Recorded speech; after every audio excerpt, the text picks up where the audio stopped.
Okay, hello. This is how you play Labyrintheus. Labyrintheus, you get to choose a persona card.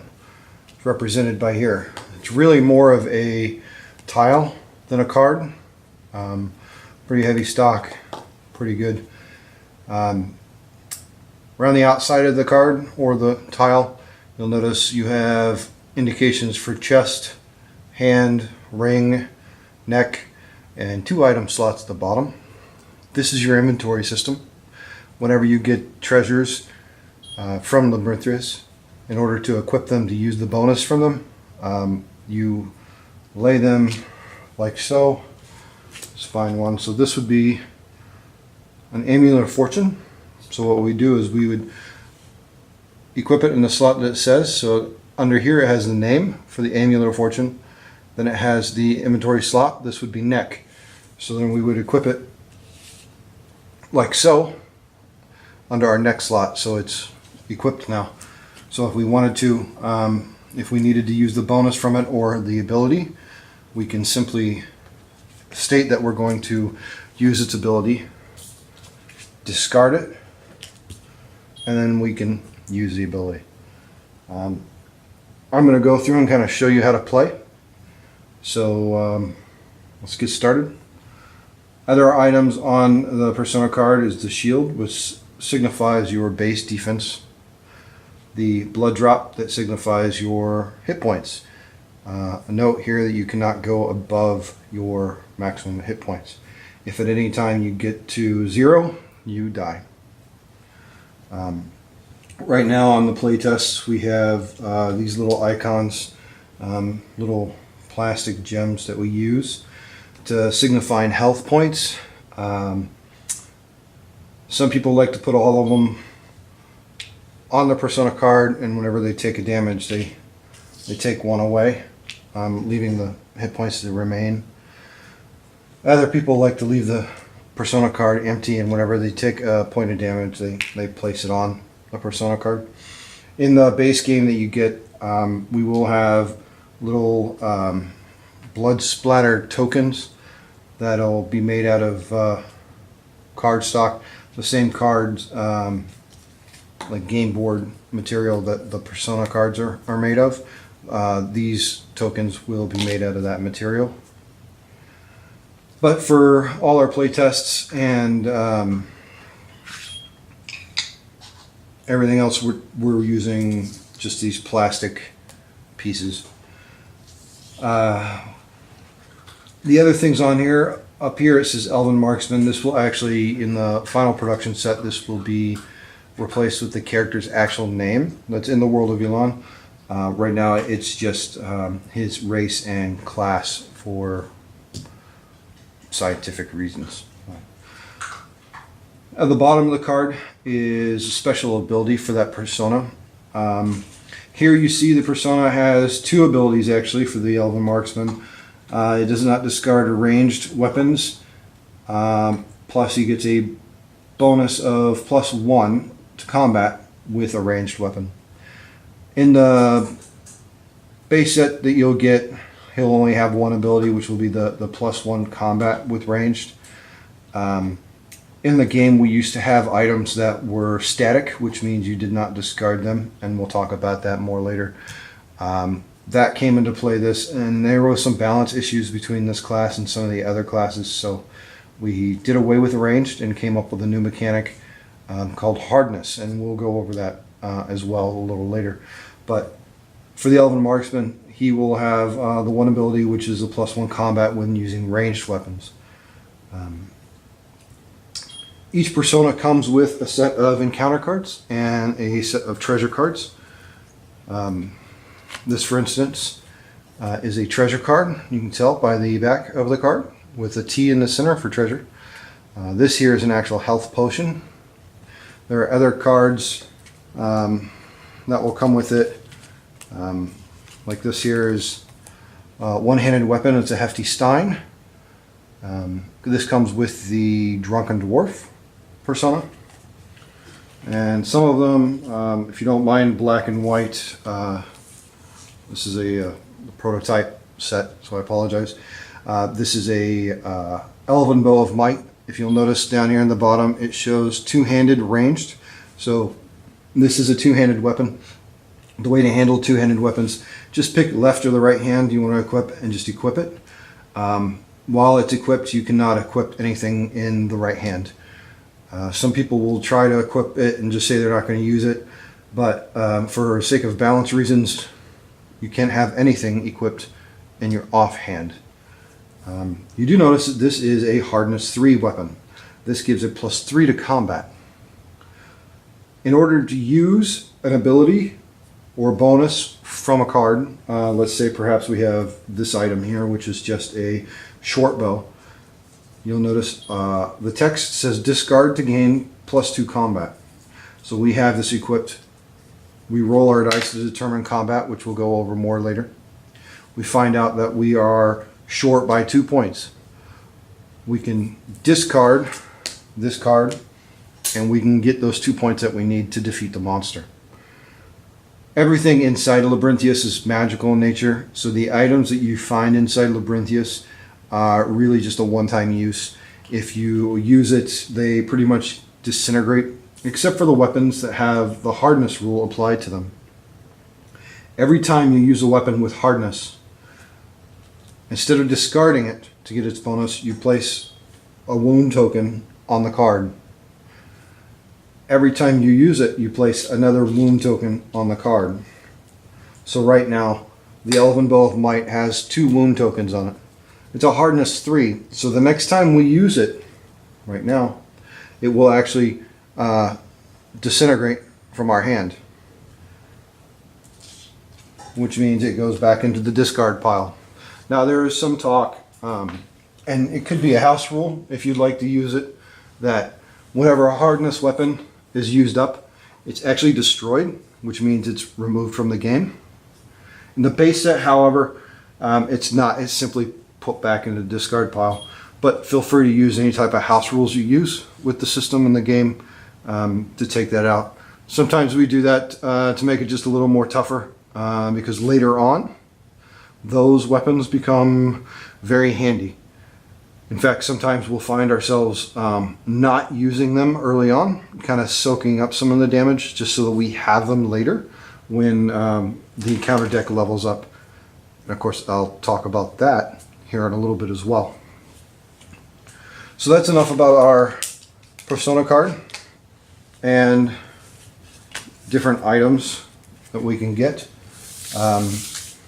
There's one more card I want to talk about in relations to 2 cards actually, in relations to the treasure deck, and that is going to be an ability card, which I will pull up here in a minute to show you right here.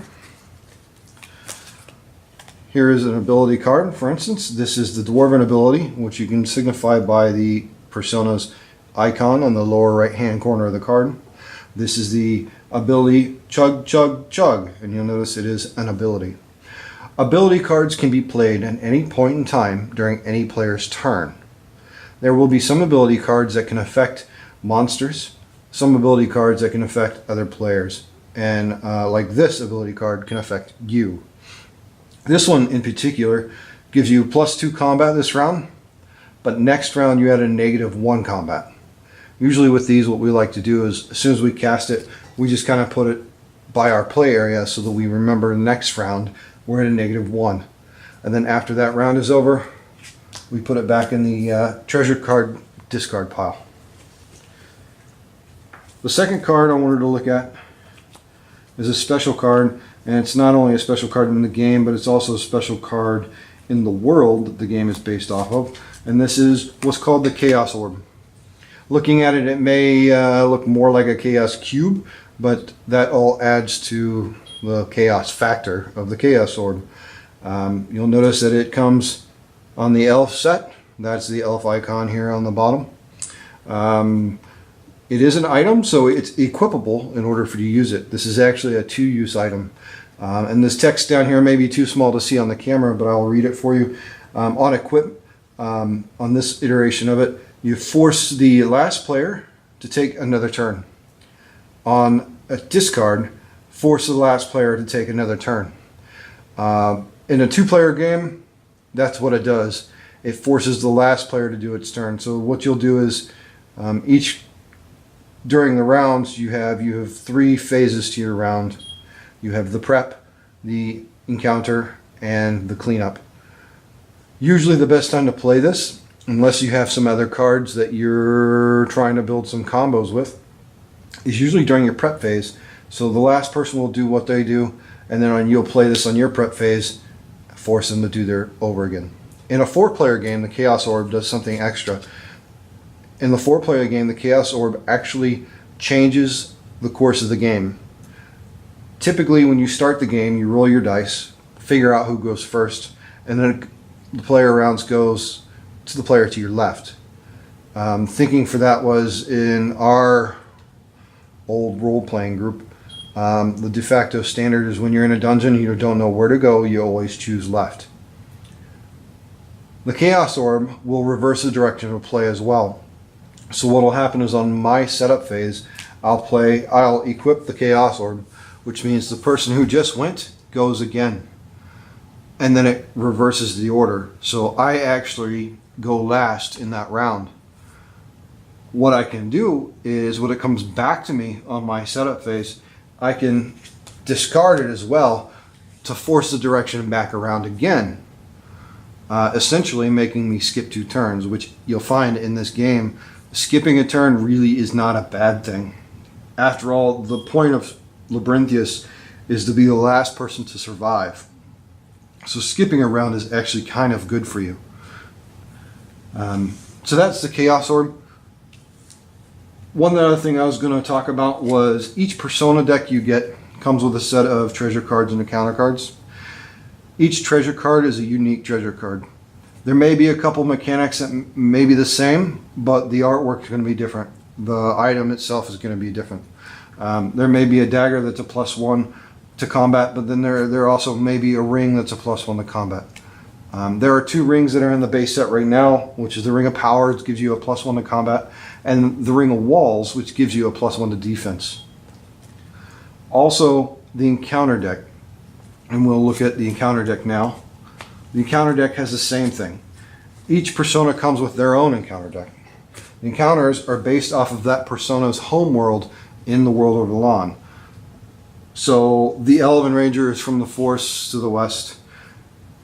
His monsters are based off of his background. Also, every persona has one giant monster in their deck. These are called Titans. So in the world of Elan, Titans actually still roam the world. They're rare, and there are only a handful of them, but they're still there.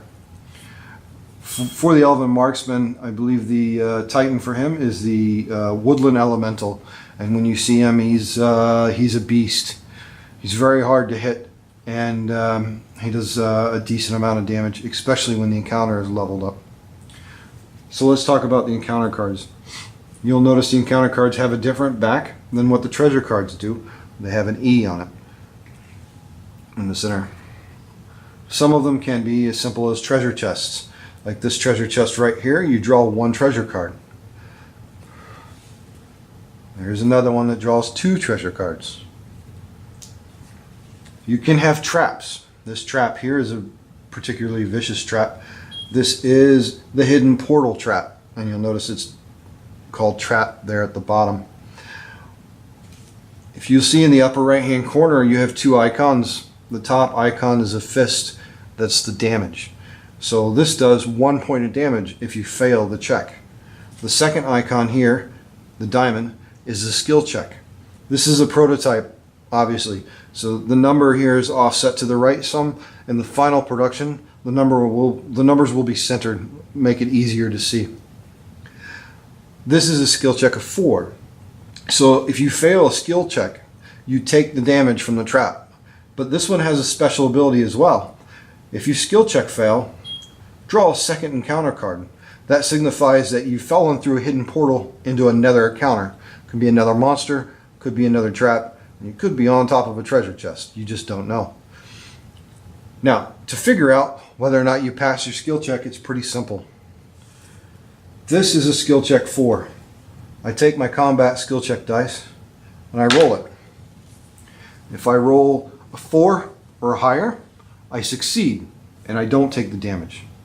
However, if you roll a 1 like I did, I fail on 2 reasons. 1, it's below the skill check of 4 and I don't have any bonuses on me to help me with that roll. Again, it's a 1. 1 is an automatic fail. There's going to be times where no matter what number you roll, you should be able to pass it no problem, depending on what items you have. If you roll a 1, it's an auto fail. You can't turn a 1 into a success. The side effect, the other side of that is a 6. Anytime you roll a natural 6, re-roll it and add the 2 numbers together. So on that check, I actually beat a check of 11. I only needed 4, I passed it. But let's say for one whatever reason or not, I failed. I will take 1 point of damage and I will draw another encounter card. This other encounter card happens to be another trap. Again, this is a prototype, so the artwork will be tweaked some so you can see the skill check a little better. But this is a skill check of 3. It's not as dangerous as the other trap, but it still is a trap. Does a damage of 1. Let's see if I can successfully evade this trap. And I do. I evade it. This one has a special ability on it for quicksand. On a skill check fail, roll a d6. On an odd number, you skip your next turn. That's to signify you trying to pull yourself out of the sand. I passed it so I don't have to worry about it. Now there are some items that, or some characters that are better at traps, like the halfling trickster actually gets a bonus to traps, or the drunken dwarf who has a negative effect to traps. The drunken dwarf will get a -2 to traps. And I have a persona card for the drunken dwarf that I could show you his artwork. Here you go. His skills on here are not correct, but in the final production set they will obviously be corrected. He gets a -2 on skill checks because, quite frankly, he's drunk. However, if you notice, his hit point total is increased by 4. 10 hit points is the base hit points for any character class in the base set or in the expansion set. He gets to start with 14 as a trade-off of -2 to skill checks. There are items that are in the treasure deck that will increase, you can use to increase your skill check. Those become very handy for him. Let's talk about monsters. Here we have a Scrawn Breaker. This is a particularly nasty little squirrel. And I say little loosely, he's actually about 3.5 to 4 feet tall. In the world of Elan, the Scrawn live in giant hollowed out trees with families. They're a family-based kind of clan type race. But you'll see he is from the Elven Western Kingdoms by his icon there on the bottom right.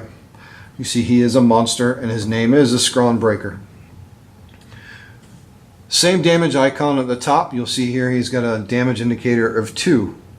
Below it is a shield. That's a defensive model. That's the defense. Just like the shield on your persona card, this is his base defense. So to resolve combat is a lot like to resolve skills on the traps.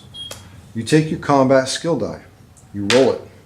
You add any bonuses you may have that can help you, take away any hindrances you may have, and see if your number that you get is equal to or greater than the defense modifier of the Scrawn Breaker.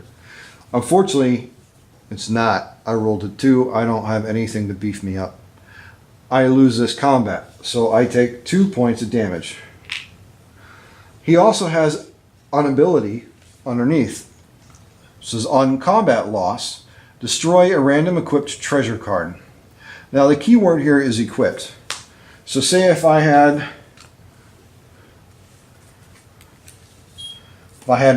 armor and shield equipped and I lost, I would, after I divvied up damage, have to take both these items, shuffle them up, and let someone, another player, pick one of the items, you know, at random, the armor.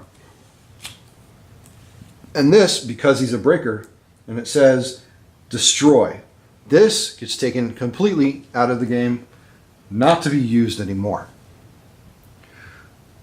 Now, a word on using things multiple times. Whenever the treasure deck runs out of cards, you take the discard pile, reshuffle them, and put it down as a new treasure deck. Whenever the encounter deck runs out of cards, you take the discard pile, reshuffle them, and put them down. Now, there's an additional thing you do for the encounter deck. And these little buddies right here. These are the encounter level up cards. Essentially, the king watching over the labyrinth is bored with you. He wants to turn the heat up. Everything in the encounter card, when one of these comes out, instantly becomes tougher. Every value on each encounter card goes up, except for treasure chests. They always give the static amount of treasure. But if one of these are out, this Scrawn Breaker, instead of doing 2 points of damage, since there's one of these out, he now does 3 points of damage. His defense is no longer 4, it's now 5. So these can escalate things rather quickly. When you start and build the decks to play your first game, you're going to shuffle 2 of these into the main encounter deck. Every time you reshuffle the cards, you shuffle 2 more in. If you wanted to start out in a hard mode, you would start off with 3 and then reshuffle 2 more in. It's a very flexible system. If you want, you can use it to slow down a game, you can use it to speed up a game. If you only had, say, 10 minutes to play, but you did still really want to play, instead of putting in just 2 of them, you put 4 in. Watch it escalate and have some fun with it. If you wanted it to last, you know, forever or however long you wanted to, don't put any of them in there. You can play the game without the level up cards. Someone will still die. It'll just take a little longer to do it. So for the sake of this, we'll take this out for right now. Another key creature is a Titan. Like we said earlier, they roam the world in Milan. And this one is the Titan of the Drunken Dwarf, as you can tell by the hammer down in the lower right hand corner. The Titans still have the same damage and the same defense modifiers as a standard monster. And they have abilities too. Titans are signified by the Titan marker on his card here. Here he says he's immune to ability cards. So you would not be able to use any type of ability cards on him.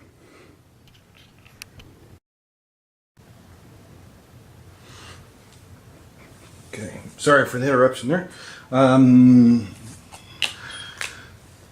Titan. So this Titan is immune to ability cards. I think we just went over that. Sorry. I had to cut through. I had to take my dog out. Each persona gets 1 Titan. This happens to be the one for the dwarf. Now there is a different Titan. It does work a little differently, and I will show you him now. Please forgive me. It's a prototype, so I don't have the artwork for this Titan, but it is currently being worked on. And here he is. This Titan is the Trap Maker. This is a Titan for the Halfling Trickster. You'll notice he has 3 icons on his card. He's got the damage, the defense, and the skill check. What's special about this one is you fight him in like a normal combat. If you lose, you also have to pass some of the traps that he lays down during the combat. If you fail the trap, you take double damage. So he can be rather sick later on down the line when you've got 2 or even 3 encounter level cards out in play. So with that said, you'll see that now we have our 2 decks, a treasure deck and an encounter deck with the 2 discard piles. What I'll do now is I'll simulate a little bit of a gameplay. I get to draw a treasure card. So now I have one treasure card in my hand. Your hand is your backpack. You can have a maximum hand size of 4 cards unless you have a card or an ability that changes that. At the end of my turn, I must have no more than 4 cards in my hand. I can get rid of the cards by either equipping them or by simply discarding them into the treasure discard pile. In order to use a card, unless it is an ability card, I have to equip it first. So I'm going to go ahead and equip. I won't get an armor because I destroyed it. Here you go. I will go ahead and equip my potion. The other player does their turn. It comes back to me. So now I'm going to face an Orc Centurion. He is a monster, and his special ability is on combat loss, discard and equip shield. Well, I happen to have a shield. So I'm going to try and fight him. I have no attack bonus right now, so it's a simple roll. 3. His defense is 5. I lose that combat. Now, before damage is taken, you must play in effect his combat, his special ability, which means he disarms my shield. Unfortunately, I could have used that shield to mitigate 2 of the points of damage that he's going to deliver me.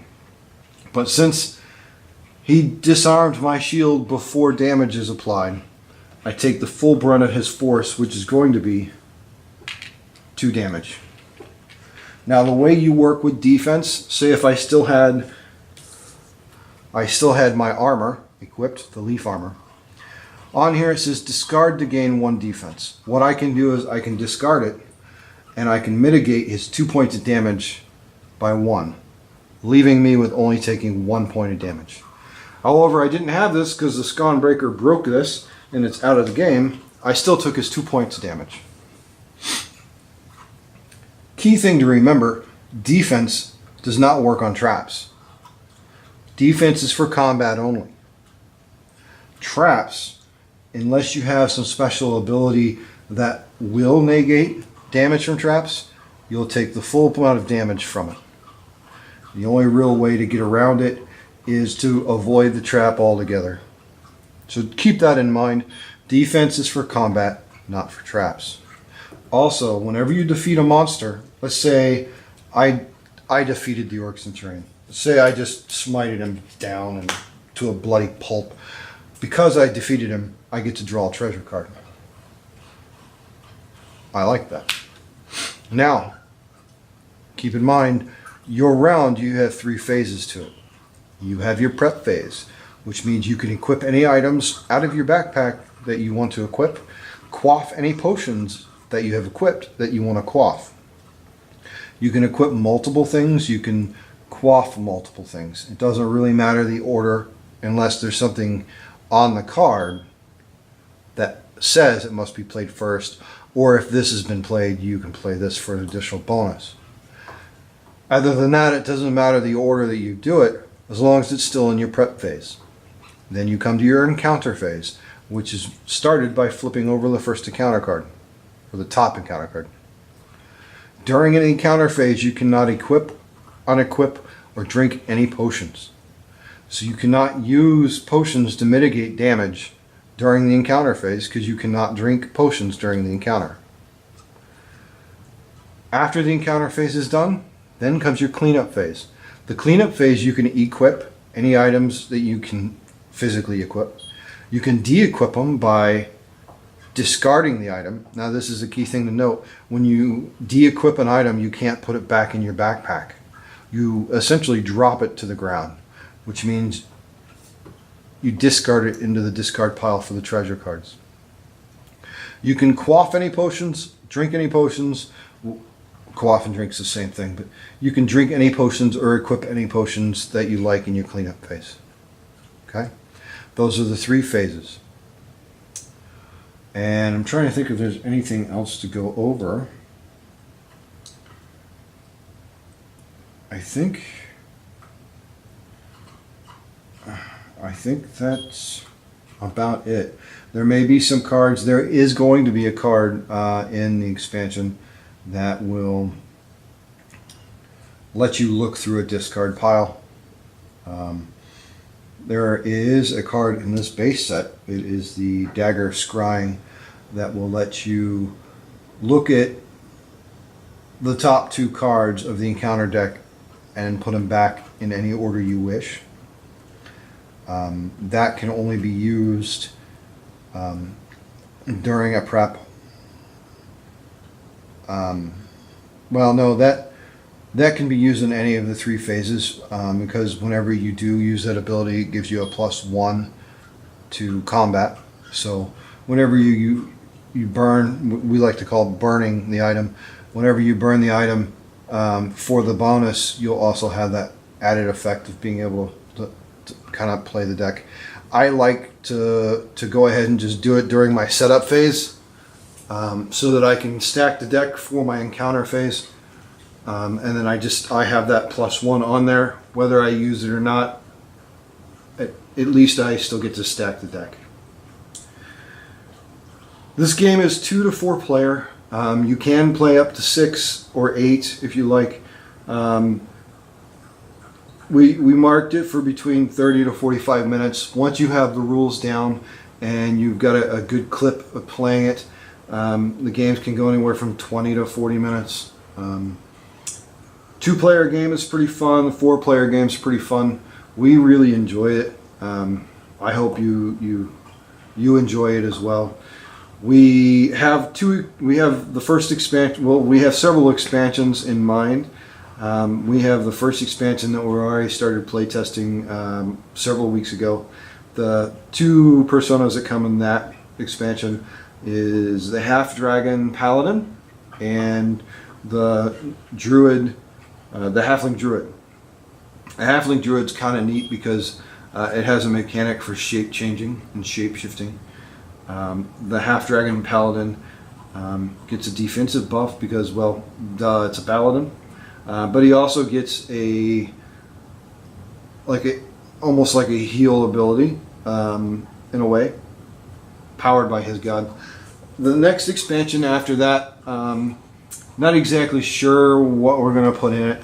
It may be a human cleric, which in the early build runs of this was kind of broken, but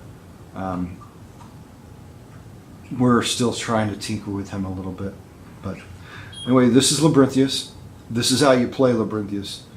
And I hope you have a great time with it. Thank you for watching.